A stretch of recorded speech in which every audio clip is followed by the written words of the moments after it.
Otra vez nos quedamos sin ir a la fase final de un mundial de fútbol. ¿Por qué? Bueno, eso es lo que vamos a intentar analizar hoy en nuestro programa El Precio del Deporte.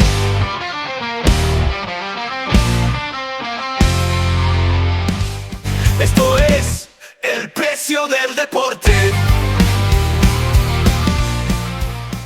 Buenos días, buenas tardes, buenas noches. Complicado comenzar con la emoción de siempre. Pero bueno, aquí estamos nuevamente en su programa El Precio del Deporte por Lauria Sports. Mi nombre es Antonio Quintero, soy especialista en Derecho del Deporte y soy su anfitrión el día de hoy. Y bueno, estamos aquí para hablar de lo que más nos gusta. No sueno con la emoción normal, lo sé.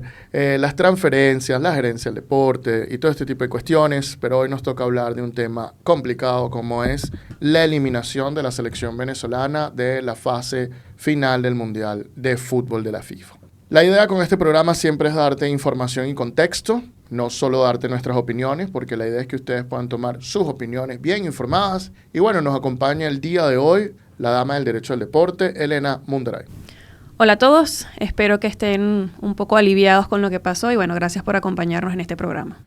También nos acompaña el pivote del mercado deportivo, Andrés Moró, mejor conocido como el señor Moró. Es un gusto saludarte. Y nos acompaña el mago del diseño y la identidad en el deporte desde Uruguay, pero venezolano, Brandon Booker. Hola, un placer estar de vuelta con todos ustedes. Y bueno, nos acompañan ustedes. Gracias por la sintonía semana a semana. Vamos a entrar directamente en mate. ¿Por qué no estamos en el mundo? Qué complicado. Antes de empezar a analizar, yo creo que el punto clave de esta eliminatoria, que es el momento de la salida de Pekerman, quiero empezar a analizar cuál es nuestra, y ponerlos en contexto, cuál es nuestra situación en experiencia en compitiendo a nivel sudamericano. Nuestra federación se creó en el año de 1925. Estamos a punto de cumplir 100 años. Y nos afiliamos a la Conmebol en 1951. La afiliación de otras federaciones, por ejemplo Argentina, fue prácticamente 39 años antes, en 1912. Chile fue en 1913, Brasil 1923,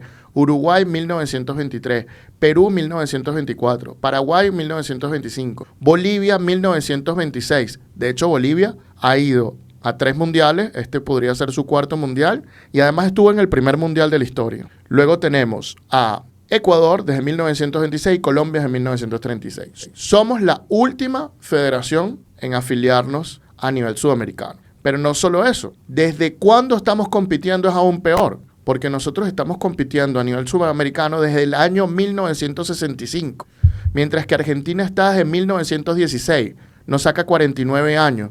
Brasil, 1916 también, 49 años también nos saca. Bolivia, 1926, 39 años. Chile también 49 años. Colombia nos saca 20 años, desde 1945. Ecuador, 1939, 26 años. Paraguay, básicamente nos saca 24 años de diferencia. 38 Perú y Uruguay 40. Nunca hemos estado en una final de un torneo sudamericano como tal, de clubes. Nunca. Nuestros últimos 2 ciclos mundialistas fueron una pelea campal dentro de la Federación Venezolana de Fútbol entre su presidente y su vicepresidente, que incluso terminó con la muerte de uno de los 2 dirigentes, ambos acusados de corrupción y mencionados en corrupción en diferentes decisiones de la FIFA.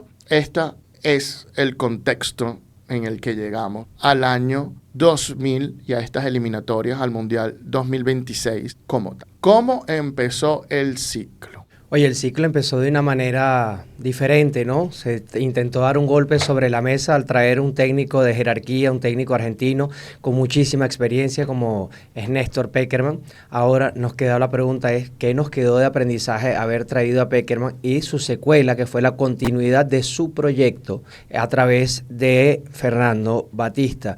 Tenemos muchas cosas por analizar.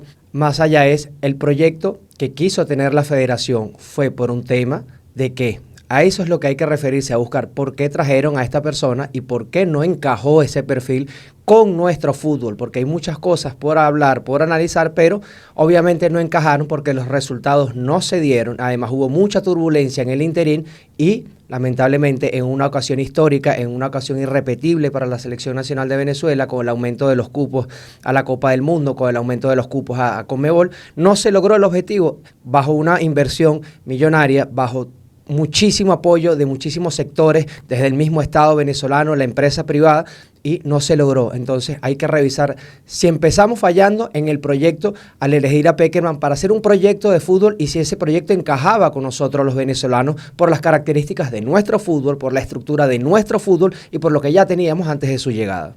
Si bien es cierto, el proyecto de esta federación era Pekerman, la verdad es que no comenzamos con Pekerman. La historia es distinta. Nosotros comenzamos y esta nueva federación comienza con unas elecciones, con unas fotos a los votos. Todo el mundo vio los videos. Gente tomándole fotos a los votos. Una elección bastante particular, por no decir otra cosa, ¿no? Empezamos también periplo con un COVID-19 que estaba en una pandemia mundial y que después de esas elecciones, donde en la fiesta hubo varios dirigentes celebrando, coincidentalmente luego se contagiaron un montón de jugadores y no podíamos ni competir. Y además teníamos a José Peseiro de entrenador en eso. Y la cosa comienza con impagos a Peseiro y no pudiéndole cumplir a Peseiro, teniendo en cuenta que la federación tenía contratos millonarios de patrocinios con el propio IND y con cableras que parecía que, bueno, ese dinero no lo manejaba la federación aparentemente, según algún reporte de FIFA que se pudo observar. Y luego de eso empieza todo el páguenle a Peseiro. Y mucha gente, bueno, pero Peseiro no nos dejó nada. Pero es que Peseiro, ¿qué nos va a dejar si está en plena guerra entre dos poderes? Y luego llega una federación que no lo quiere porque tiene otro proyecto. Y luego llega Leo González de interino a sufrir injustamente. Y parece ser que cuando llega Leo González, ya lo de Pekerman estaba definido desde hace tiempo antes. Entonces pasan los partidos complicados y Pekerman abre. Así es como llegamos a las... Y entonces ahí es donde se posa tu pregunta. El proyecto de esta federación, y tú y yo lo conversamos 1000 veces, la bandera de esta federación era Pekerman. Pekerman era la bandera. ¿Y qué te traía Pekerman? Bueno, porque Pekerman venía aquí primero, las juveniles, las inferiores, sí, él sacó todos los talentos, sacó a Pablo Aimar, sacó a Javier Saviola, sacó a Messi, ha sacado varias generaciones, ha quedado campeón de mundiales juveniles, luego venía con Lescano, que Lescano es una gente que nos va a ayudar a vender jugadores y a transferir jugadores al precio que es, porque nuestros jugadores, según la narrativa que tienen los clubes, deben costar millones de dólares, y Lescano nos va a ayudar a transferir porque los agentes venezolanos no sirven para nada. Ese es más o menos lo que ellos tienen en la narrativa. Luego, además de eso, principalmente, Pekerman, hay que darle las llaves de todo el fútbol y que arregle. Y así, ese era el proyecto deportivo de la federación. Y no pasó mucho tiempo y de repente desapareció. Desapareció justamente por las mismas controversias que se presentaron en ese entonces con Pekerman. Si bien venimos arrastrando muchas controversias, Laureano González renuncia en el año 2020 y nos deja Peseiro, y al parecer había unas negociaciones con Pekerman desde ese momento. Después asume a Berardinelli, detienen a Berardinelli y se demuestra después en varias decisiones de FIFA que también está involucrado en ciertos actos de corrupción, de malversación, de una facturación ficticia. Entonces, veamos qué es lo que se va sumando a toda nuestra historia, que también hay que tenerlo en cuenta para evaluarlo. Entonces llega Pekerman con todo un proyecto que fascina a la gente, espectacular, porque llegamos con un entrenador de talla mundial que hizo un trabajo espectacular con Colombia. ¿Y después qué pasa con Pekerman? No se le paga a Pekerman. Se suma que tampoco se le paga a Peseiro. Otro escándalo nuevamente para la Federación Venezolana de Fútbol, sin pagarle a Peseiro, sin pagarle a Pekerman. Y después sale una decisión de FIFA en donde la federación tiene que pagarle más de $2 millones a Pekerman, porque no se pueden cumplir, porque no podían hacer los pagos por situaciones económicas y políticas y sociales del país, como si esto no se supiera antes, y la misma decisión de la FIFA le dice, mira, estas condiciones tú las sabías, no podías evitar pagarle al entrenador cuando tenías un contrato con ellos. Entonces, ¿qué seriedad le estamos dando al asunto? Incluso desde la gerencia, incluso desde la Federación Venezolana de Fútbol. Si evaluamos el panorama de hace solo 5 años atrás, y tenemos desastres, tenemos controversias, tenemos detenciones, tenemos presidentes de federaciones muertos mientras están detenidos. ¿Qué imagen, qué base, qué estructura podemos tener? Porque esa es la palabra de ahorita, ¿no? No tenemos estructura. Pero ¿qué estructura podemos tener ¿Qué base podemos tener? ¿Qué proyecto podemos tener cuando tenemos todos estos incidentes de hace, repito, solo 5 años atrás? Deudas, impagos, cambian incluso, hablando de Pekerman, se elimina la regla del juvenil para imponer ahora una Liga Fútbol Junior, que también pudiéramos hablar de eso más adelante. Pero ¿qué nos ha dejado? ¿Qué nos ha dejado todo esto? Y para evaluar, evidentemente, nuestro presente y enfocarnos en el futuro, oye, hay que echarle un vistazo al pasado. ¿En qué estamos fallando? ¿Qué estamos haciendo mal? Para no repetir, porque al menos con 2 entrenadores hemos quedado mal, con Peseiro y con Pekerman. Y allí no hay culpa de jugadores, allí no hay culpa de más nadie, sino de gerencia, por lo menos en estos aspectos, y de dirigencia de la Federación Venezolana de Fútbol. De la de antes, de la de ahora, pero cada quien tiene que asumir su responsabilidad, ser autocríticos, que también ha sido una palabra bastante repetida, pero ¿cómo lo hacemos? ¿Cómo llegamos a esto? Ya sabemos las consecuencias, ya sabemos los resultados y nos queda evaluar, porque no podemos echarle la culpa nada más a los jugadores. No todo es rendimiento deportivo, no es que Bolivia juegue en el alto, no es que Colombia tenga a Luis Díaz que esté jugando en el mejor equipo de Alemania, no es nada de eso, es vernos a nosotros, para no depender de los demás, que también es otra frase que también se repite mucho. No dependemos de nosotros nada más, pero hay que hacerlo en el acto. Hay que tener hechos para poder depender de nosotros nada más. No de otras cuestiones, de otras selecciones, de otros resultados, de nosotros. ¿Y cómo lo hacemos? Oye, primero evaluando qué estamos haciendo mal, qué venimos arrastrando mal, porque ya vemos cuáles son los resultados. Sí, Elena, comparto completamente. Yo creo que hay que responsabilizarse y entender que la no clasificación, este proceso eliminatorio, parte de un efecto dominó. No es normal tener 3 entrenadores en una eliminatoria. Quedamos de último. Leo González, como interino, hizo lo que pudo. De 10 partidos dirigidos, solamente ganó 1. Luego llega Pekerman, que como dice Antonio, más que ser un proyecto deportivo, viene como una propuesta dirigencial para poner un golpe duro sobre la mesa y, bueno, decir que aquí vamos a hacer las cosas diferentes y a un nivel internacional. Recordemos que Pekerman había hecho un increíble trabajo con Colombia y eso te demuestra que no necesariamente lo que funciona en un sitio tiene que funcionar exactamente en tu contexto, porque la situación venezolana es bastante compleja, desde el fútbol base, desde las estructuras, desde la mentalidad del jugador venezolano, del hecho de no haber clasificado nunca al Mundial. Son muchos factores que juegan en contra. Y algo que me parece que estamos haciendo actualmente, entiendo la frustración de todos los venezolanos que pensábamos que podíamos clasificar al Mundial por primera vez. Yo siento que la narrativa de todo este proceso ha cambiado muchísimo en cuanto a emociones, tanto en la Copa América, la destitución de Pekerman, porque en ese momento el Bocha Batista llegaba como el salvador, ¿no? Tenía una buena aceptación entre la gente, como que, bueno, están lo que están y esta persona decidió asumir el reto y se quedó con Venezuela, así que apoyamos eso, ¿no? Que en su momento estuvo bien positivo. Hoy hay una casa de brujas donde todo el mundo quiere buscar un responsable, un culpable, para drenar y frustrar su enojo. Es entendible también.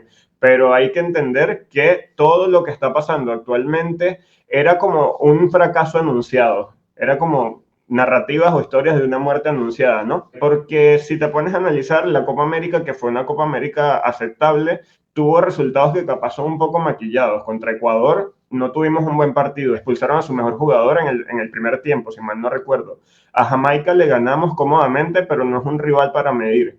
Luego con México nos salvó Romo con un penal. Entonces te queda la sensación de que fue una Copa América muy buena, pero realmente fueron triunfos que bien merecidos, pero con un factor de suerte. Y ya por allí se venía la debacle de la selección de Venezuela. En Venezuela, en las eliminatorias, solamente le ganamos a Chile, que es la peor Chile de no sé cuántos años, y también le ganamos a Paraguay, si no me equivoco, con un penal, le ganamos a Perú con otro penal. Cuando analizas eso, realmente la selección deportivamente no estaba del todo bien, y yo creo que hubo una narrativa de clasificar al Mundial a través de la fe, a través del poder de la amistad, y no siempre es así, hay que trabajar los problemas de fondo, y yo creo que este es el momento perfecto para hacer un análisis y dejar de tapar la realidad del fútbol venezolano solamente porque hay que ir al Mundial porque sí. Cuando yo estaba viendo el partido de eliminatorias, el último partido, yo decía, no puede ser que estemos esperando un gol de Brasil para clasificar al repechaje. Ahí sentí que no lo merecíamos. Creo que aquí me estoy desahogando yo porque no había tenido la oportunidad de hablar de la situación. Aquí en Uruguay me preguntaron algunas cosas, pero no tenía muchas ganas de comentar al respecto. Pero siento eso, ¿no? Hay demasiados problemas de fondo que se han ignorado. No todo el mundo los ignora, los que están como inmersos en el mundo del fútbol conocen bien de estos problemas que hay que atender, pero eso, hay una casa de brujas y todo el mundo está buscando la culpa en el entrenador, en los jugadores, en la dirigencia, y yo creo que es un poco de todo, muchachos. Hay un gran problema en el fútbol venezolano y a lo largo de su historia, ¿no? De su corta historia, que tenemos un rezago histórico en comparación con el resto del continente, y es la incursión de la política y la incursión del Estado por parte de esto. Volvemos a la elección hace un tiempo. Yo recuerdo que hubo una fotografía que se me quedó en la mente de un alto político, ahora caído en desgracia, apoyando en la semana de las elecciones a una plancha en ese momento. Ya uno entendía hacia dónde iban las directrices y qué tan importante era para el Estado clasificar este mundial y que estaban apostando todo. No es nuevo que el Estado se meta en el fútbol venezolano, no es nuevo.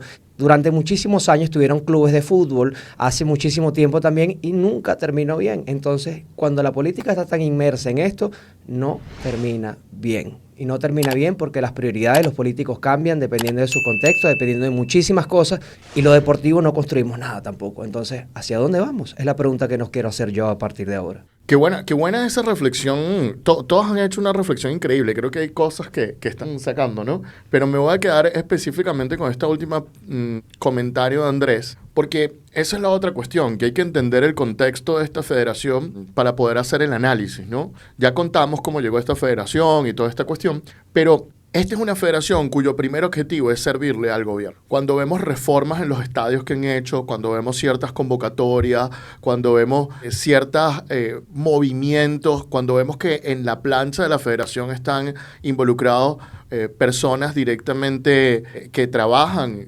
dentro del gobierno, y también vemos personas que directamente le sirven al gobierno, entendemos que esta es una federación centrada en servir a los intereses gubernamentales. Eso es lo primero. Su primera cuestión no es ganar. Su primera cuestión es servir bien al gobierno venezolano. Y ahí aparece Pekerman. Porque Pekerman, que en la Argentina llevó ese montón de mundiales sub-20, formó esa cantidad de jugadores, luego fue a Colombia, hizo un gran trabajo en Colombia, más allá de lo que puedan decir algunos periodistas que no están de acuerdo con él, llega a Venezuela ya con una edad alta para ser entrenador, más de 70 años para ser entrenador, para poder lidiar con esto. Y en segundo lugar, llega con las llaves del proyecto de arréglanos esto.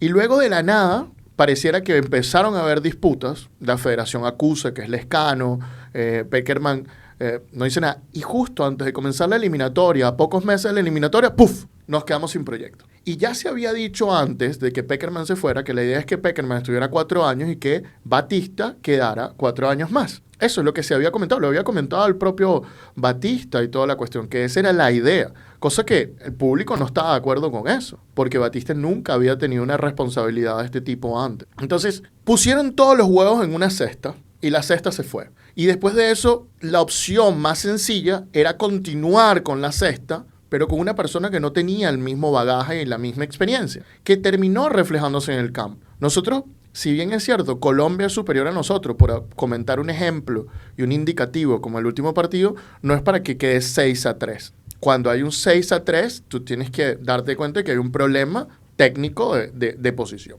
Pero lo cierto es que Pekerman vino con una serie de ideas que nunca se adaptaron al fútbol venezolano. Vino con la Liga Reserva. ¿Por qué la Liga Reserva no funcionó? Porque la Liga Reserva es tener una segunda liga, no solo tener el equipo A, sino tener una Liga B que gaste prácticamente lo mismo en viajes que el equipo A, lo cual es muy costoso en este país, y los clubes, a pesar de que sus dueños, muchos de ellos, y prestan servicios al Estado, no quieren de repente invertir esa cantidad de dinero en su equipo, y teniendo en cuenta eso es mucho gasto. Por eso la regla del juvenil funcionaba, porque era poco gasto. Pero la regla del juvenil es buena. No es buena tampoco. Lo mejor es hacer el torneo reserva que nos recomendó Pekerman. Pero el problema es que el fútbol venezolano no es autosustentable porque no hemos hecho el trabajo de mercadeo, no hemos conectado con las audiencias para poder producir el dinero, para poder sustentarlo. Y la gente, entonces, el dueño de equipo se siente que él saca dinero del bolsillo, mete y nunca se acaba, y él se siente como que, wow, pero este negocio no da. Claro, pero tú no tienes ese negocio para que te dé eso. Porque si no, usted agarra su equipo, lo vende y se lo da a las manos de alguien que crea mejor y no sigue allí. No es que usted es el Mesías que pone dinero por caridad. A Elena lo ha dicho muchas veces, tener un equipo es un lujo, no una necesidad. Entonces no funciona, No porque no esté el dinero, sino porque no se quiere meter el dinero. Y cada quien pone su dinero lo que quiera. Cada quien lo puede hacer. Entonces, esto no caló en los clubes. La norma del juvenil no ha vuelto porque es reconocer nos equivocamos, que tampoco es buena porque la norma del juvenil lo que hace es que pone un pañito de agua caliente y ayuda y protagoniza la formación, pero muchos jugadores se quedan fuera apenas la norma del juvenil los pasa, apenas la protección de la norma del juvenil no sigue. Entonces, tenemos, en resumen, una federación cuyo objetivo, el primer lugar, no es ganar. Claro que quieren ganar. Yo no estoy diciendo que no quieren ganar, que no se malentienda eso. Todos queremos ganar. Pero se sacrifica todo por la victoria. Ese es el primer tema. El segundo tema es, trajimos un proyecto que en menos de 8 meses se cayó la caja de naipes. Una caja de naipes que nunca estuvo bien armada, que nunca funcionó de la manera correcta. Sí, había un bagaje que dejaron detrás, pero bueno, esta federación vino a corregir las cosas y tenía con qué corregir las cosas cuando tienes tantas conexiones con el Estado y tantas formas y tanta llegada a la empresa privada como lo han demostrado. Entonces, básicamente esto fue el proyecto que cayó. Y ahora la pregunta de Andrés. Ya vimos el desenlace de este proyecto. Ya vimos el desenlace, que lo comentó Elena. Hubo una pelea, una discusión directamente. Y esta pelea, lo que sucede normalmente, para que ustedes lo sepan, es que uno mete una carta de 15 días diciendo, si tú en 15 días no corriges estas cuestiones, nosotros terminamos el contrato. Aparentemente esta carta fue mandada a la federación. Según lo que se puede ver, Pekerman no consideró de que habían cumplido sus condiciones en 15 días. Y cuando salían todos estos rumores de la posible salida de Pekerman desde Argentina, ¿qué fue lo que ocurrió? Los comunicadores venezolanos empezaron a decir, no, Pekerman no se va, no se va. Y a fortalecer una narrativa y de repente un día martes, ¡pum!, explota y desde Argentina se dice, Pekerman terminó. Hay una negociación, se llega a un acuerdo para la finalización y luego se hace una transacción. Esa transacción no es cumplida por la federación, por lo cual le emiten una multa y termina pagando todas estas cuestiones. Esos son el desenlace de ese proyecto. Porque aquí el principal problema de todo es que cuando una federación está concentrada en servir al gobierno, tiene que ir con la inmediatez que te pide el gobierno, porque los políticos quieren todo para allá, porque tienen corto tiempo en los cargos y no saben si hoy están y mañana no están. Entonces ellos necesitan dejar su legado a como dé lugar. Así que te exigen, ¿qué? Un proyecto a 12 años, ¿no? Tú tienes que llamarme a la selección ya. El público también está desesperado porque lleva años esperando esto. Yo entiendo eso, pero el problema está en esa inmediatez y en lo que nos genera esa inmediatez como tal. Entonces, un proyecto que vino con la bandera de formar jugadores, clasificar al Mundial y la venta de jugadores, de un día para otro, Lescano y Pekerman se fueron y se cayó todo el proyecto. Se enmendó el proyecto con Bocha. Debió haberse enmendado el proyecto con Bocha o haber traído otro entrenador. Probablemente la federación dice, bueno, pero es que estamos en la mitad del proyecto, estamos comenzando, ya hay bases armadas. Y se confió en algo que después no funcionó, porque el torneo reserva no se dio, la formación de jugadores no se dio, la transferencia de jugadores, como ya comentamos en el programa de la semana pasada de la Premier, no aumentó, seguimos igual. Confiar todo era Pekerman. ¿Dónde está el error para mí? En que el proyecto no era de la federación, era de un tercero que se lo propuso y el proyecto murió con ese tercero. Ahora yo te pregunto y ahora les pregunto a cualquier persona que nos esté viendo, ¿cuál creen ustedes que va a ser el proyecto de la Federación Venezolana de Fútbol a partir de ahora, desde el dolor de la eliminación y pensando en qué y hacia dónde y en hacia cuántos años y qué nos van a ofrecer a los futboleros, a las personas que viven del fútbol, a los simplemente hinchas del fútbol, pero algo tienen que hacer y ya no puede ser bajo la inmediatez de responderle a los políticos, porque van a pasar los políticos y el fútbol va a quedar lamentablemente. Entonces, ¿ahora qué? Esto ya era previsible, o sea, si uno es directivo, si uno es dirigente, si uno está metido en el asunto, uno tiene que entender que los resultados deportivos se van para dos, o ganas o pierdes. Pero ¿qué pasa cuando ganas? Ya tú tienes una carpeta. ¿Qué pasa cuando pierdes? Tienes otra. Según mutuo acuerdo, pues Fernando Batista ya no forma parte de la Selección Nacional de Venezuela. Y ahora, ¿qué? Es mi pregunta. ¿Hacia dónde va a agarrar la federación? Porque se necesita una reestructuración total desde las bases hasta lo más alto, incluyendo la primera división del fútbol venezolano, que necesita una refundación urgente. y empezar a hacer nuevos cimientos otra vez para que dentro de 20 años pueda tener algo de rédito, porque no podemos seguir pasando con equipos que desaparecen campeones, con equipos que no compiten, que internacionalmente tampoco hacen nada, porque ellos son los que forman nuestros jugadores. Y al formar nuestros jugadores con tantas carencias, vamos a seguir en un ciclo y en un círculo vicioso que no vamos a terminar desarrollando absolutamente nada. Mira, yo te digo algo, Andrés, hablando del tema de la formación. La salida de Pekerman tuvo algo bueno con respecto a la formación, y es que obligó a la federación, al proyecto Corazón Vinotinto, a hacer este proyecto. Yo no sé en qué estado está este proyecto, si les soy sincero. He escuchado críticas negativas desde el interior sobre este proyecto. No importa. La parte buena es que hay un manual de formación del jugador venezolano. Mal que bien, hay algo en ese sentido, cosa que nunca habíamos tenido antes como tal, de la manera que estaba.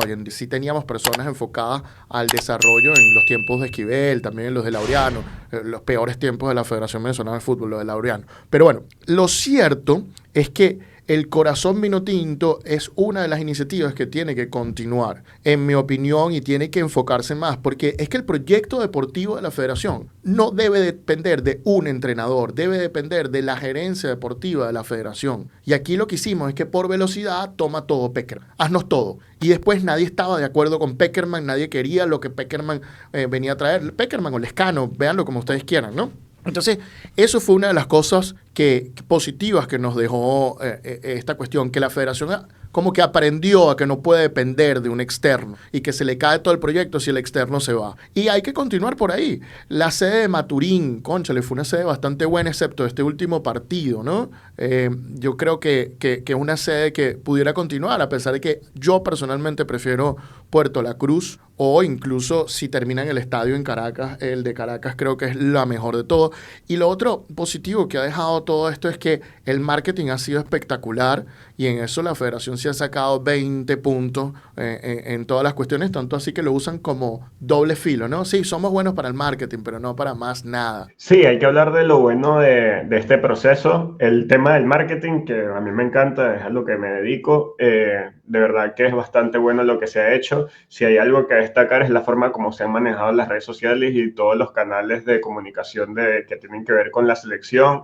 El mensaje siempre fue motivador, ¿no? Y muy, muy emotivo, como intentando llegar a la fibra del venezolano, tanto el que está dentro del país como el que está afuera. Y yo que tuve la oportunidad de presenciar la llegada de la selección aquí en Montevideo, vi cómo también le hacían seguimiento y se tomaban el tiempo de documentar a las personas que se acercaban al hotel, grabar las sensaciones, mucha presencia de niños, de familias, y eso yo lo destaco. Pero pasa eso, que cuando los resultados no acompañan la narrativa, puede generar un arma de doble filo, porque genera un poco de molestia, ¿no? Que siempre te estén diciendo, tranquilo, que todo va a estar bien, cuando ante tus ojos tú sabes que las cosas no están saliendo bien. Entonces, creo que a veces sí se abusó un poco de eso. Creo que la lectura no fue buena en algunos momentos, como que intentaban dar ánimos, intentaban dar toda esta esperanza, pero yo creo que en algún momento sí se pudo haber cambiado la narrativa, como para asumir responsabilidad, que mucho se le criticaba al cuerpo técnico lo de ser autocríticos. Bueno, esto no pasaba tanto en la forma en cómo se narraban las cosas en la selección. El tema de la sede, a mí me pareció que fue una sede increíble. Estuvimos a un partido de quedar invictos como local en toda la eliminatoria, una cosa que es muy difícil de hacer. Yo creo que el público en Maturín se siente, yo no pude asistir, pero lo que yo veo desde afuera es que es una sede en la que se sienten y se viven muchas emociones, ¿no? Yo me mantendría en Maturín, pero sí alternaría también con otras sedes que históricamente han sido muy fuertes, como la de Pueblo Nuevo, capaz Puerto La Cruz, sería interesante volver a verlo, pero sí se han hecho cosas nuevas. Ahora, para más adelante, capaz, ¿por qué no fuimos al Mundial? Yo creo que pasa por un tema de decisiones. Ahora veo con ojos lo que ha hecho Paraguay, lo que hizo Bolivia, y es entender tu contexto. Bolivia le sacó provecho a su contexto climático, su contexto nacional. Paraguay se vio con un inicio de eliminatorias bastante entorpecido, tomó una decisión y ahora miren a Paraguay. Ecuador históricamente no ha sido una potencia, pero con un proyecto a largo plazo, Ecuador es uno de los equipos más competitivos de Sudamérica, si no el más competitivo a mi parecer, con jugadores campeones de la Champions League, equipo que le gana a Argentina.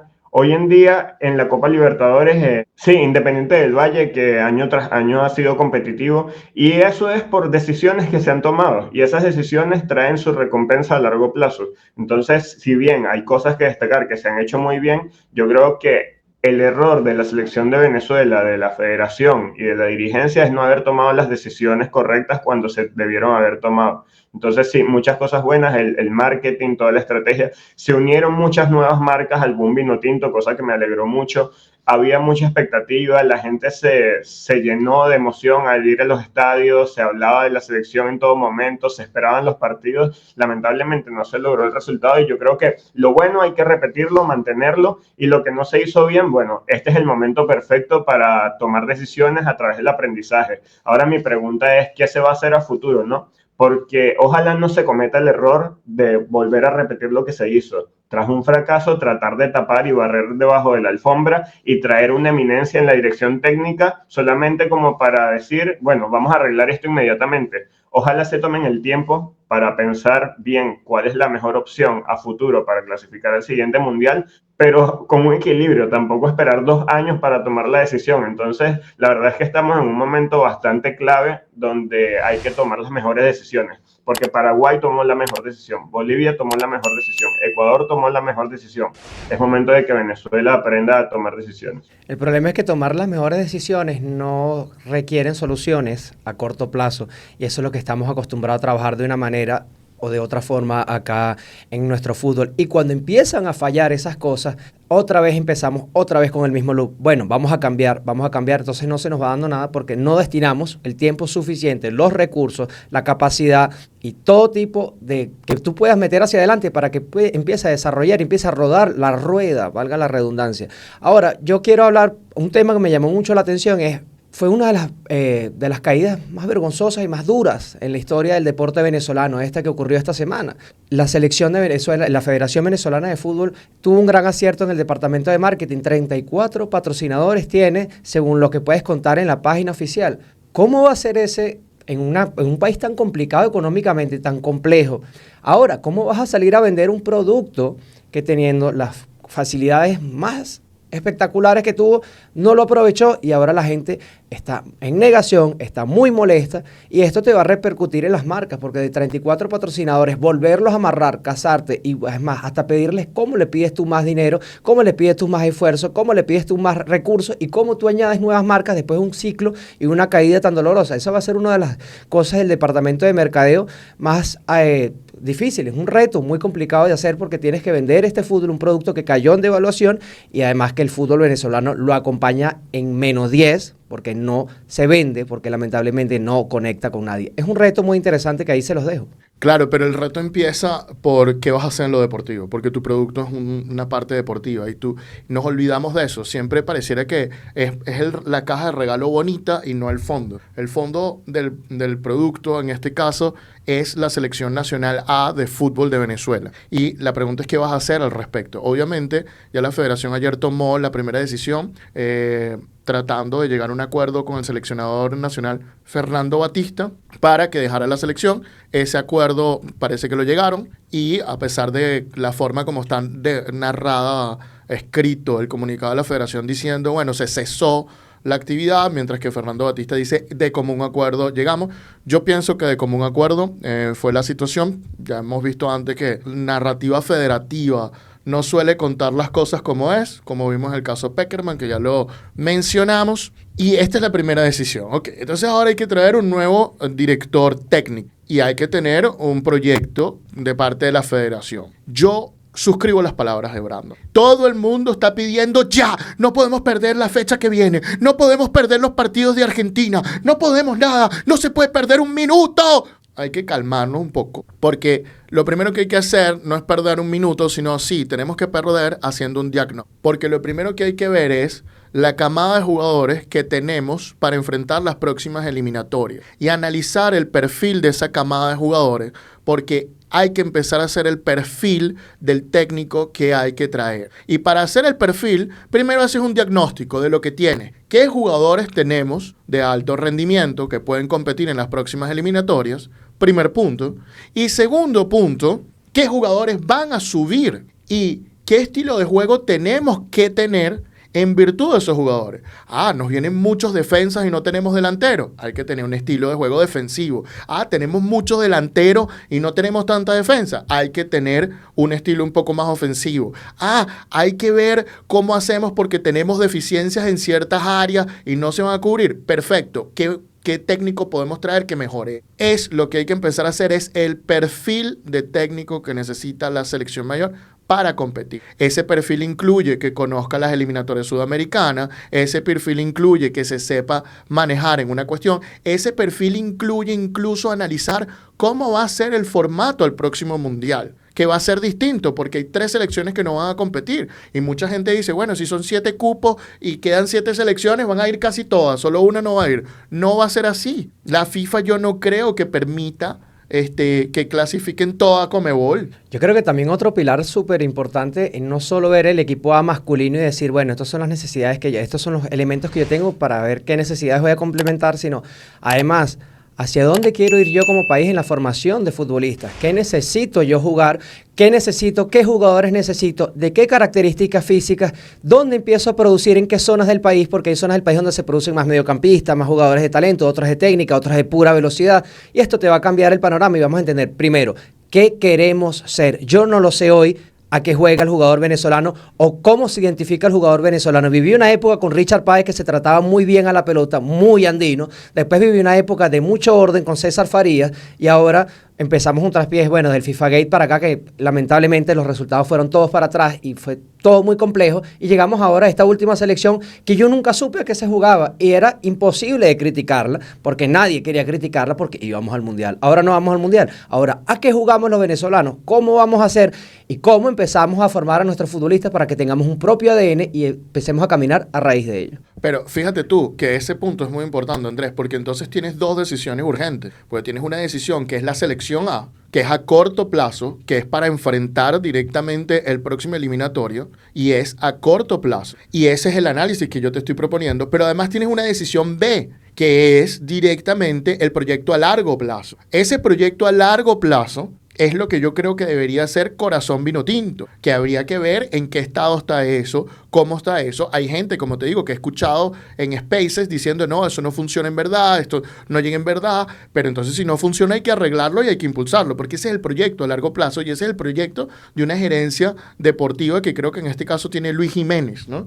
Entonces, él tiene que llevar este proyecto adelante y ese es el producto. Entonces, tú estabas preguntando, bueno, ¿cómo haces para mercadear las cosas? Bueno, empezar por aquí y empezar por la propuesta deportiva, que es el punto número 1. Y una vez que tú empiezas y tengas clara la propuesta deportiva, que pareciera que hay claridad en una de las partes, que es en esto de la formación del jugador, si es que este proyecto Corazón Vinotinto está realmente funcionando, hay que no solo observar lo que dice la federación, mucha gente se queda con las narrativas federativas y la narrativa de los clubes. Y hay que ver también lo que dice el usuario de este tipo de cosas. Y en ese sentido, ahí están los 2 proyectos deportivos. A partir de ahí tienen que salir todos los demás proyectos. Otra de las cosas que mucho se ha criticado es el tema del carácter y la personalidad del jugador venezolano. Lo mencionó Brando, ¿no? Yo te voy a decir una cosa. Un jugador venezolano muchas veces se enfrenta a 9 meses de salario sin cobrar. Entonces para cobrar, tiene que llevar su caso a la federación. Y en la federación se enfrenta una federación, cosa que está cambiando, que cambió el día lunes, por cierto, que tenía un árbitro, un juez, por decirlo en palabras más mundanas, que lo elegían más clubes que jugadores. Los clubes tenían más fuerza. Entonces tienen un árbitro que básicamente dependía de los clubes. No sé si esto ahora va a seguir o no. Y luego de eso veíamos cómo la federación también apoyaba este tipo de cosas. Esta es una federación muy pro club. Nosotros sabemos de situaciones donde hubo casos de jugadores de la selección, donde la federación estaba apoyando al club. Y entonces se vuelve apabullante. Hay casos que hemos visto donde participamos, donde es la federación, el club, la Cámara de Resolución de Disputas y todo el mundo contra el jugador, contra el pobre jugador. Y le pedimos al jugador que tenga carácter. Pero si lo estamos apabullando, porque además el club muchas veces está conectado con el gobierno. Entonces es todo el poder gubernamental más federativo contra un jugador. Una cosa que tú dices y después le pedimos no, que rinden la cancha, ¿no? En ese sentido, hay que también ver este tipo de cosas, porque la confianza del jugador no solo viene desde la cancha, viene en todos los ámbitos. Y proteger su cuestión mental es en todos los ámbitos, no solo en la cancha. Una de las cosas que también tenemos que tomar en cuenta y que se tiene que hacer dentro de este pilar para trabajar a futuro es invertir en la educación en el fútbol venezolano. Tenemos que invertir en todos los sectores, desde el sector formativo, porque bien Antonio está hablando de un tema psicológico, de factor mental de los jugadores y por qué pasan situaciones, pero lo trabajamos desde antes. No lo trabajamos desde antes de una manera, de la mejor manera, de la manera más inteligente, de la manera con mayor recurso y mayor estabilidad. Cuando vemos jugadores en la propia selección que tienen carencias técnicas, o carencias de visión de juego en muchas cosas, en ciertos escenarios de un partido de fútbol adentro, entendemos que esto fue producto de la formación, que no tuvo la mejor calidad posible y que él se crió y que él trata de potenciar lo más que puede, pero que lamentablemente no sufrió la mayor formación. ¿Dónde está la Universidad del Fútbol? ¿Dónde enseñamos a nuestros árbitros? ¿Dónde se le enseña a los propios periodistas que uno ve una transmisión de televisión y no te saben explicar bien el reglamento? Necesitamos educación urgente para que este fútbol pueda desarrollarse. Sí, yo sobre los jugadores no pienso eso, todo lo contrario. Yo veo mucha gente que está empezando a decir, no, que los jugadores son intocables, que no hay que decirles nada. Mira, en lo personal, yo pienso que una persona que está dentro del campo obviamente quiere clasificar al Mundial. Ellos son los primeros que quieren clasificar al Mundial, así que yo confío que ellos hicieron lo mejor que pudieron. Si los resultados no se dieron, yo como persona racional que soy entiendo que es un resultado que puede pasar, se puede ganar o se puede perder. Así que en toda esta casa de brujas y de búsqueda del responsable, yo creo que los jugadores dentro de todo son los menos responsables. Puede pasar que no respondieron a las expectativas de la persona, que capaz pudieron hacer de las cosas de forma diferentes, pero no tiene mucho sentido para mí quedarme pensando en eso. Para mí pasa netamente por un factor dirigencial, por toma de decisiones. Con esto no digo que el fanático no se pueda descargar, ni pueda exigir, ni pueda pedir una mejor forma de hacer las cosas, porque se entiende completamente. Yo me salgo del rol de fanático, porque sí, como venezolano siento fanatismo por mi selección, pero en ese sentido no espero que el jugador de fútbol no pierda, o que siempre dé lo mejor, porque entiendo que ellos siempre están dando lo mejor. Si ellos están en el campo, ellos son los primeros que quieren hacerlo de la mejor forma. Así que yo respeto mucho la profesión y entiendo y respeto que eso puede pasar. Entonces yo creo que más que recriminar a los jugadores por perder, que es un resultado que puede pasar, yo creo que va más por un tema de que, repito, las decisiones que se tenían que tomar y cambiar en el medio de las eliminatorias no se hizo. Entonces hago un llamado a las personas que entiendo su molestia, entiendo la frustración, la decepción de haber esperado tanto tiempo por clasificar al Mundial y ahora tengamos que esperar 4 años más para ver si por fin lo podemos lograr, como que piensen un poco también en que los jugadores son los primeros que querían clasificar y seguramente dieron lo mejor de sí. Capaz lo que se decidió en el momento del partido y todo lo que pasó en medio del partido, el partido de Bolivia contra Brasil, jugó en contra, pero son cosas que pueden pasar porque después de todo es un deporte, hay un ganador y hay un perdedor. La frustración viene evidentemente por el sentimiento que tenemos hacia la selección y por querer ganar, por querer clasificar por primera vez a un mundial. Quiero rescatar varias cosas de lo que se ha dicho acá. Con respecto a la formación, estoy totalmente de acuerdo con lo que ha mencionado Andrés. De hecho, el director técnico de Colombia nos descifró por completo en su última rueda de prensa cuando intervino luego del partido y dijo, es trabajo y desde abajo, no desde arriba. Es decir, tiene que haber una formación, tiene que haber una educación desde abajo, desde la base, para ver resultados. Y con lo que menciona Brandon, entiendo perfectamente, evidentemente yo no le echo la culpa al 100% a los jugadores, hay responsabilidades evidentemente, pero combinando esto con la educación y con la formación, oye, he visto muchas declaraciones, al menos en estos últimos meses de jugadores, en donde se nota que nos falta un poco de seguridad, creo que es la cuestión. Unas declaraciones de esos jugadores, justamente hablando sobre este último partido, y decía, mira, ya estamos claros que nuestra meta es el repechaje. Evidentemente porque no teníamos más nada que alcanzar, pero la meta no puede ser el 7º puesto. Esa no podía ser la meta. No podía ser la meta esperar al último partido a ver qué pasa, supuestamente dependiendo de nosotros, y aún así no logramos nada. Y en esas mismas declaraciones ese jugador decía, y me causó mucha curiosidad, porque decía, con un empate contra Colombia o perdiendo, obviamente tomando en cuenta lo que pasaba en el Bolivia-Brasil, nosotros estamos tranquilos. pero ¿por qué no apostar a ganar? ¿Por qué no primero decir, si nosotros ganamos, lo logramos? ¿Por qué fijarnos entonces en el peor resultado que podemos tener, que aún así no se nos dio? Y es una cuestión de mentalidad, es una cuestión de formación, de que las personas que estén pendientes de estos chamos, oye, también tengamos que ponerle un refuerzo en la mentalidad, porque nos falta también en ese sentido. Les falta a los jugadores llegar a la jugada, llegar a patear. Y mira los resultados justamente. No podemos esperar a depender al último partido, que nuestra meta sea, bueno, vamos a ver si nos sale el repechaje. Porque no tiene ningún sentido. Estoy totalmente de acuerdo que los jugadores en cancha lo que quieren es ganar. Se nota evidentemente en la frustración, en la tristeza, en la decepción que tienen, porque ellos son los primeros implicados, los directamente implicados.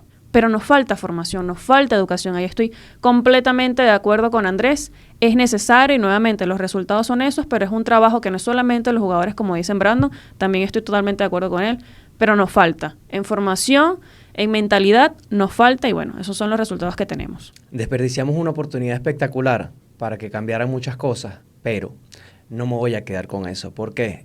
Hubiese sido un escenario espectacular ver a la selección de Venezuela en un mundial de fútbol, todo el mundo llenando su álbum de barajitas, el país unido bajo una misma causa, un país que no necesita tanto, pero fue muy malo haber quedado eliminado para el negocio. Esto suponía una revalorización de nuestros futbolistas, un poco más de nuestro fútbol, nos iba a caer mucho más dinero como negocio, como industria, pudiera ser que ese dinero se aprovechara o no, ya ustedes saquen sus propias conclusiones, pero yo aquí sí quiero ser hasta algo contradictorio con lo que acabo de decir, porque siempre tengo la frase de Richard Páez en mi mente, ¿no? Que sí, lo dijo él mucho cuando él era técnico, de que tenemos que cambiar para ir a mundiales y no ir al mundial para cambiar. Entonces tenemos que empezar esta realidad. Ahora nos cambió la perspectiva por completo. Ok, no nos va a caer este dinero que estábamos esperando, no nos va a caer la atención mundial que estábamos esperando. Ahora, ¿cómo vamos a buscar nosotros para que eso suceda? Es el trabajo interno que tenemos que hacer y es hacia donde tenemos que apuntar ahora. Y todo comienza con lo que educación para ser campeón. Porque además tenemos que, otra palabra, y ya esto empiezo con las críticas a otra gente, una palabra que detesto completamente, no, porque hay que intentar competir. Odio la palabra competir. La odio con toda mi alma. A mí me encanta competir, ojo, pero odio utilizar la palabra competir. ¿Por qué? Porque no es competir, es el objetivo es este. ¿Cómo logramos el objetivo? No es competir, es lograr el objetivo. Es difícil lograr el objetivo, dificilísimo para nosotros. Ya vieron de dónde partimos, lo comenté al comienzo del programa. Es muy difícil, pero ese es el objetivo. Competir, mira, aquí vamos a hacer muchísimas cosas por lograr ese objetivo. Ese es el objetivo y hay que estar enfocado. ¿Debe estar primero el gobierno? No. Lo primero es la victoria. ¿Debe estar primero el técnico? No es el técnico, no es el gobierno, no son los medios de comunicación, no es la gente filmándose llegando al estadio como si fueran jugadores. No, lo primero es la victoria. Hay que ver cómo se consiguen los objetivos. Venezuela no está acostumbrada a conseguir objetivos. Hay que mentalizarnos, porque además hay que tener confianza en nosotros. Yo sí creo que con los jugadores que había en esta selección se podía lograr. Ojo, no lo creía antes del comienzo del eliminatorio. Pensaba que Perú iba a estar más fuerte, pensaba que Chile iba a estar más fuerte, estaba seguro de que Paraguay iba a obtener su boleto y pensaba que Bolivia no iba a figurar. Yo pensaba eso al comienzo. Pero habiendo visto lo que sucedió, digo, wow, sí estábamos para el séptimo, incluso para ver si llegamos al sexto. La materia está. Podemos llegar a estos objetivos. No quiero decir la palabra, detesto. Eso es una de las primeras cosas que tengo que decir. La otra cosa que tengo que decir es con respecto a la prensa. La gente está molesta con la prensa y yo estoy de acuerdo con la gente. Yo también estoy molesto. Pero la causa de la prensa es que no hay prensa independiente propiamente. Ese es el problema. Los periodistas se han transformado en influencers al servicio directamente de la federación, de la liga, de alguna cuestión y no son propiamente independientes. Cuando se van independizando, uno los ve que opinan distinto, o cuando todavía no tienen nada con la federación, ahí sí opinan distinto y ahí sí dicen el Bocha no es entrenador, y dicen este tipo de cosas. Y después bueno, no, me equivoqué. Y empiezan con este tipo de cosas. Ese es otro problema. No podemos exigirle a los influencers o periodistas, o no sé cómo verlo, que opinen contra estas instituciones, que opinen de cierta forma, cuando ellos no son independientes. Trabajan de alguna manera para estas organizaciones. Entonces, claro, tiene que volver el periodismo independiente. Esa es la verdadera causa después sentarnos a decir, no, porque es que este vende humo, es que trabaja para la organización. No vas a ver nunca un periodista institucional diciendo algo malo de la institución en la que trabaja. Hace falta más periodismo institucional. Bueno, una de las cosas que más llamó la atención es esto, ¿no? Uno se pone a analizar las redes sociales y ve el odio acumulado de muchos aficionados, muchos fanáticos hacia un sector de la prensa. Y yo quiero hablarle a mis colegas rápido y sencillo. Miren, yo no soy quien para juzgarle cómo ustedes llevan la comida a su casa. Eso es un problema de cada quien. Ahora, soporten lo que tengan que soportar porque ustedes hicieron un trabajo y no vengan con discursos éticos, morales y esto, porque la gente les está reclamando algo que ustedes hicieron y la gente tiene su pesar genuino. Entonces, no vengamos en protagonismo, no sean protagonistas, el protagonista siempre está en la cancha. No vengamos ahora a dar de esos discursos de amor y pasión porque la cosa no va por ahí. Simplemente entendemos por qué no hay periodismo independiente en este país, eso lo sabemos todos. Está bien, no te sientas mal si tú formas parte del periodismo no independiente y la gente te está cayendo encima, porque pasaron cosas. Cada quien elige cómo llevar la comida a su casa, insisto, pero lamentablemente las críticas de la gente hay que calárselas ahora por las decisiones que a veces tomamos. Y vuelvo y repito, esto pasa por la nueva tendencia del periodista protagonista, ¿no? Todo desde el yo. De hecho, pierde la selección, perdemos el cupo mundial y la publicación no es la noticia, la publicación es fotito de espalda, estadio de fondo y un testamento de cómo me siento, ¿no? Que es permitido, eres una persona, pero eres periodista, tienes que ser responsable con tu labor. Más porque tienes una posición privilegiada en la que tienes acceso a la fuente, estás en el lugar de los hechos. Por más que te gane la emoción, porque eres venezolano o venezolana y es entendible, yo creo que tienes una responsabilidad con las personas y coincido con Andrés, ¿no? Después de que tomaste tus decisiones, y vuelvo con el tema de las decisiones, ¿no? Hay que ser coherente con las decisiones que se tomaron y no esperar hasta último momento como para poder opinar y poder decir que igual mejor tarde que nunca, ¿no? Pero coincido con Andrés, no soy quien para juzgar, tomar decisiones, pero sí hay que ser coherentes, primero con tu profesión, con la responsabilidad que tienes con la gente y bueno, y asumir lo que hiciste durante todo el proceso. Y que también quede como aprendizaje. El periodismo cada vez se está desvirtuando más, ahora lo que llama la atención es las redes sociales, cómo se ven las cosas, es la forma en que generas polémica a través de lo que dices, y yo creo que eso le está haciendo también bastante daño al fútbol.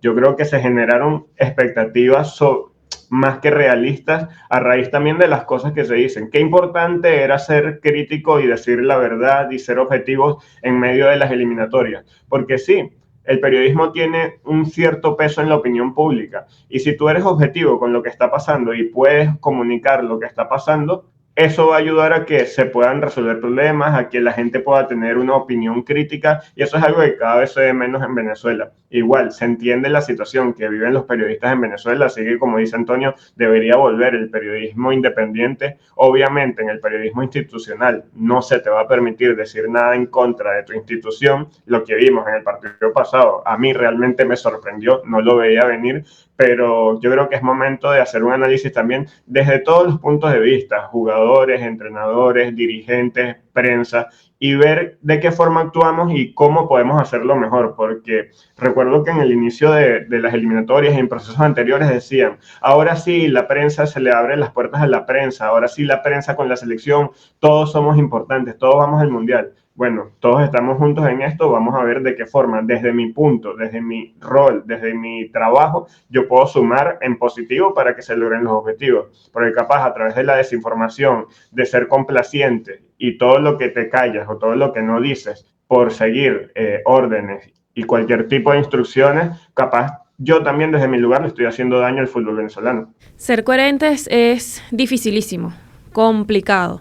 Pero yo creo, desde mi punto de vista, que la integridad debe pesar más. Estoy de acuerdo con lo que exponen Andrés y Brandon. Entiendo que lo sientan de una manera más cercana debido a su profesión, que ambos son periodistas, y este tema les toca de cerca, ¿no? Pero sí, influyó bastante el trabajo de la prensa que debería ser objetiva, ¿no? De decir los hechos, de mostrarlos, de criticar, que es válido. Tiene que ser válido, porque de qué manera nos damos cuenta de los errores. Pero validarse hacia una tendencia, hacia un lado, yo creo que deja de ser periodismo, creo que deja de ser prensa y es simplemente acomodarte a los intereses de una persona que cuando vi muchos mensajes por redes sociales, ¿no? Cuando una persona jala y jala y jala mucho, cuando pasa algo es la primera que después te da la espalda.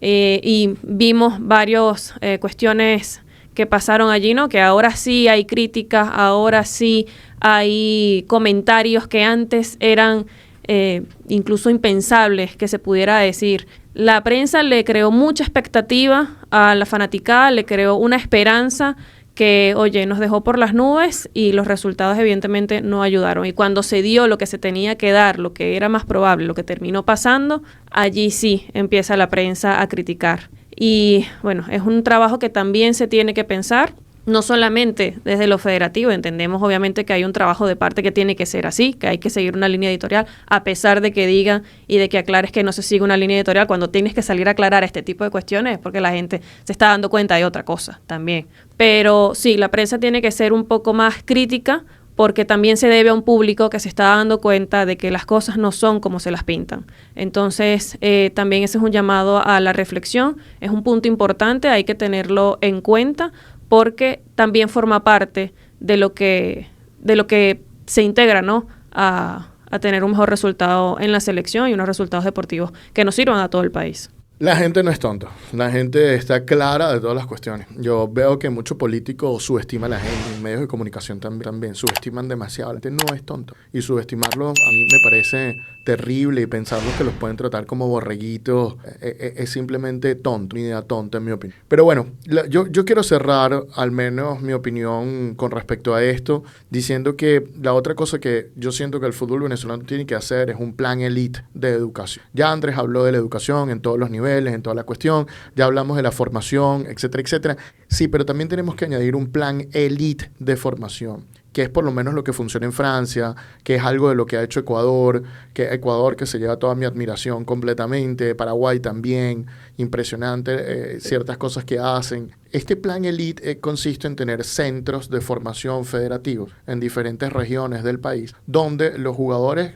que tienen más chance de llegar a la selección son monitoreados semana a semana constantemente, donde se les está preparando no para jugar fútbol profesional, sino para jugar fútbol de élite. Y pienso yo que este es el paso más fundamental que hay que dar, además del fortalecimiento de las asociaciones, todo este tipo de cuestiones, que ya hay muchas cosas que están sucediendo, pero el plan elite es, yo creo que en el fondo, el paso a dar. Habiendo dicho esto, bueno, vamos con las opiniones de cierre de cada uno de mis compañeros para ya despedirnos de ustedes. Así que con ustedes estuve trabajando. Empecemos por el pivote del mercado deportivo, Andrés Moró. Andrés, ¿cómo cierras tú el día de hoy? Cierro con una palabra: decisiones. ¿Qué es lo que va a venir? No lo sabemos. Esperemos que tomen las mejores decisiones para lograr el desarrollo del fútbol venezolano. Se los pido por favor, como aficionado, como persona que trabaja en esto y que quiere ver que seamos una nación futbolera y una potencia en el futuro. Elena Mundaray, la dama del derecho del deporte, ¿con qué nos despedimos? El sueño se nos aleja un poco, pero yo creo que con trabajo, con determinación, con educación, los objetivos se pueden lograr. Brandon Bouquet, el mago del diseño y la identidad del deporte. Cuéntanos tus palabras finales por el día de hoy. Bueno, aprendizaje. Tomar todo lo sucedido y no desconocer del pasado para saber cómo ir hacia nuestro futuro, ¿no? Y tomar todo lo mejor y todo lo peor que nos dejó este proceso eliminatorio como para no cometer los mismos errores a futuro, y esperemos que todos podamos cumplir el sueño de ver a nuestra selección en el Mundial. Y yo, bueno, solo quiero cerrar diciéndoles, sí vamos a ir al Mundial. Esto sí va a pasar, no sé si va a pasar pronto, pero sí se nos va a dar. No te vas a morir, Andrés, que siempre me lo dices sin ver a la selección del Mundial, te lo garantizo. Sé que no nos vamos a morir, estamos cerca. Y sí vamos a tener cosas bonitas los venezolanos, esa cantidad de memes que vi, sí va a pasar. Y no va a pasar porque yo tengo fe o no. No, porque todo tiempo malo tiene su final. Y no todo tiempo malo, las desgracias no son para toda la vida. Las situaciones no son para toda la vida. Simplemente el hecho de que tengamos cada vez más jugadores en el exterior nos va a hacer que en algún momento podamos lograr la meta cuando conectemos todos los cabos de forma correcta. Y esto va a ocurrir. Va a ocurrir o en estos 4 años o dentro de 8, pero va a ocurrir pronto. Probablemente en menos de una década vamos a estarlo logrando, porque o va a pasar porque alguien viene con un buen proyecto y lo hace, o va a pasar porque simplemente es el curso normal de la historia y de la evolución. Básicamente, vamos a esperar, vamos a prepararnos para ese momento, para llegar a ese momento y no caigamos tan bajo de que todo es miserable, todo nos pasa a los venezolanos, porque a los venezolanos siempre todos los venezolanos. No, señores, van a venir tiempos mejores. Lo malo no es para siempre. Muchas gracias.